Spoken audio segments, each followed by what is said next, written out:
ပြီးတူရဲ့ပြောတာလူတစုညစ်ကိုဖြတ်ကူးနေကြတော့ဒုက္ခိတအမျိုးသမီးတူရဲ့ဝီချဲကကြောင်းဆောင်ကြားမှာညက်ပြီးတင့်သွားပါတယ်အဲ့ဒီအချိန်မှာကားသမားကမြန်လောက်ကြရဲတွေလာနေပြီလို့အော်ပြောတာကြောင့်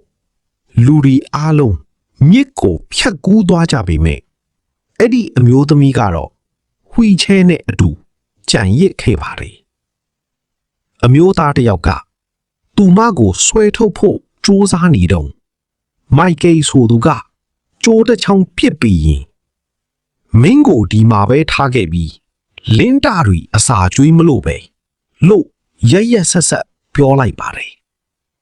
ကားသမားကလည်းကွန်တိန်နာထဲမြန်ဝင်ဖို့ထပ်អော်ပြန်ပါတယ်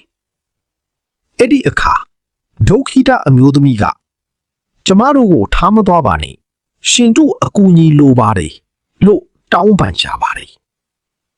ဒါပေမဲ့မိုက်ကယ်ကမင်းကငါအတွက်ဘာအသုံးချလို့လဲလမ်းတောင်မချောက်နိုင်တဲ့ဥစ္စာငါရီးစားနေပြီငါပျော်ကြီးနေတော့မယ်လို့ပြောပြီးသူ့ရီးစားနဲ့အတူထွက်ပြေးသွားပါတော့တယ်အမျိုးသမီးလေးကကျမသမီးလေးတည်သွားလိမ့်မယ်မထားခဲ့ပါနဲ့လို့ငိုယူတောင်းပန်ရင်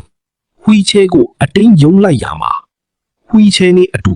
မြစ်ဒိတ်ကိုပြုတ်ကျသွားပါတော့တယ်ခဏအကြာမှာတော့ထိုအမျိုးသမီးဟာမြစ်ကမ်းပြီးမှာတတိပြန်ရလာပြီသူမရဲ့သမီးလေးကိုလိုက်ရှာပါတယ်ကမ်းစပ်မှာဘေးကင်းနဲ့ထိုင်နေတဲ့သမီးလေးကိုတွေ့တော့မှာသူမကိုသူမအတင်းတွားသွားရင်သမီးလေးမစိုးရိမ်နေတော့နော်မိလာပြီ